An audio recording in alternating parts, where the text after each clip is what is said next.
এটা বলে দাও না কি হবে। কোনটা এটা? হ্যাঁ। নমস্কার, আমরা রয়েছি কবিতার ক্লাসে, আর আমার সঙ্গে রয়েছে আমার ভীষণ ভীষণ প্রিয় মৃণালিনী, ভীষণ মিষ্টি একটা মেয়ে। এবং আমরা আজকে শুনে নেব মৃণালিনী কী কবিতা বলবে।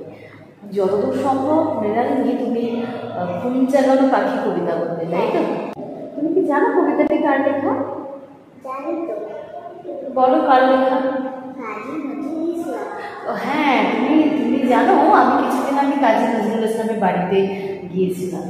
তো কি ভালো লেগেছিল যে এখনো কত স্মৃতি আছে সেখানে গেলে আমরা সেই স্মৃতি কিন্তু তাকে কিন্তু খুঁজে পাবো তার স্মৃতির মধ্যে। তুমি যখন বড় হবে তখন কিন্তু তুমি অবশ্যই যেও একবার কবি কাজী নজরুল ইসলামের বাড়িতে। চলো এখন আমরা কবিতাটা শুনি। আমি হব সকাল বেলার পাখি, সবার আগে কুসুম বাগে উঠবো আমি ডাকি।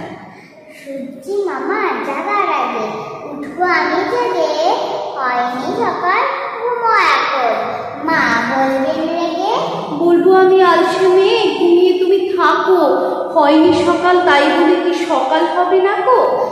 আমরা যদি না জানি মা কেমনই সকাল হবে, তোমার মেয়ে উঠলে গো মা রাত্র হবে তবে।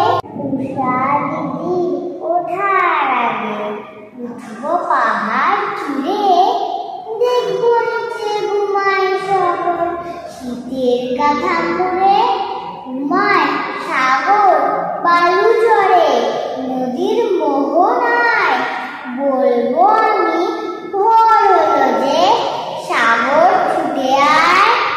ঝর্ণা মাসি বলবে হাসি, খুকি এলি নাকি, বলবো আমি নৈক্য খুকি ঘুম জাগানো পাখি।